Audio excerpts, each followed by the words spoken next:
And I thought I would show the wrapped up, the finished version of the battery bank in my little toolbox here. Not much to look at on the outside, although I did add a few unnecessary but nice little features.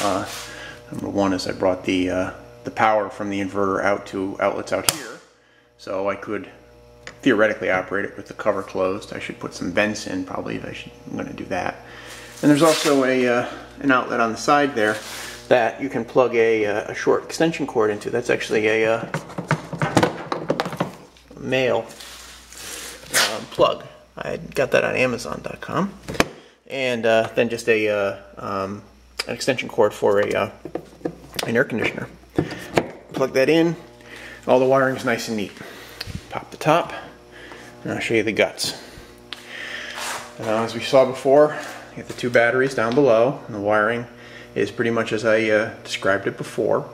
Still have access to the caps there, so I can get to the caps to check the water level.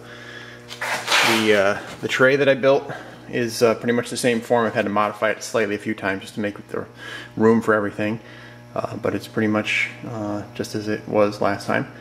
The inverter is mounted. It's that same inverter, that Samlex 600 watt pure sine inverter. I just threw a night light in there, turn it on, and actually see, well, it works.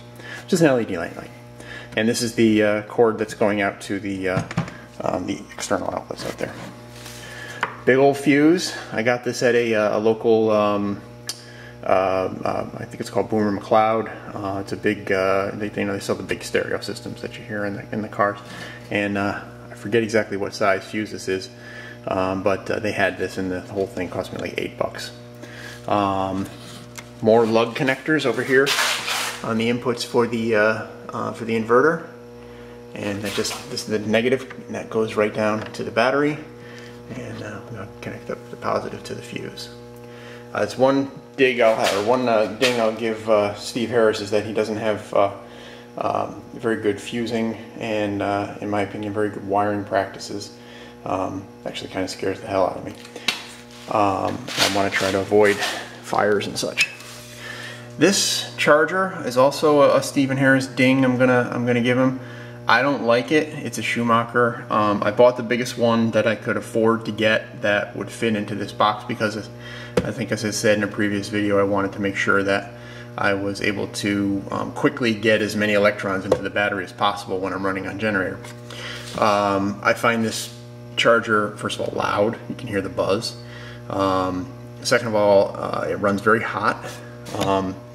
It's got a constant heat coming off of it. And the buzz is kind of annoying. When I first started it up for the first day or so, it really smelled bad. It smelled like plastic burning or hot plastic sort of smell, so I didn't really like that. I also can barely read these controls.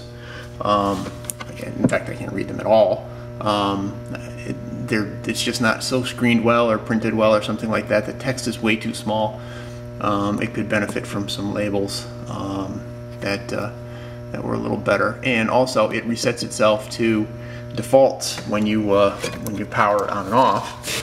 And this is just a little strap I've got to keep it in place on this down here, and you have to go back and redo them. So it's getting the job done. It's keeping the battery charged, but I would choose again. I'd choose a different one again. I did not put the charge controller in here for the to work it off 12 volt, but that's maybe a future project, maybe not, I don't know. As far as using it, I've actually tried to use it once. It was quite handy because you can close it up, pull out the little handle here, and I rolled it down the driveway to when I was working on my gate. I needed to drill a couple holes. The problem is it's only a 600 watt inverter, and that ran this drill just fine until you see it's a keyless chuck, until I actually grabbed the chuck to tighten up a bit, and it stalled it blew the breaker in the inverter. So it's a good design. I think it's going to be fine for running things like lights and small appliances, things that don't have a big surge. I'm considering replacing that inverter with a different one, and using this pure sine inverter someplace else. I don't really think I need a pure sine inverter. I just had it. I got it. I figured I'd protect the equipment that I was connecting into, but turns out maybe that's not such an important thing at all. So it works. It's not optimal. I haven't tried it under field conditions really yet, other than that drill, but it does a pretty good job, and I'm fairly happy with it. I'm glad it's here. It will allow me to run some lights. It will probably allow me to power the refrigerator. I haven't tried that yet. I probably should. And it will let me charge up on the generator or on house current like it is now, and let me store that current up and use the generator only for a minimal amount of time during the day, charge it up, and then use this for overnight, for lighting, for keeping the fridge cold and that stuff. That's basically what I built it for, and I think it's going to serve that purpose. So improvements to come, but not a bad start.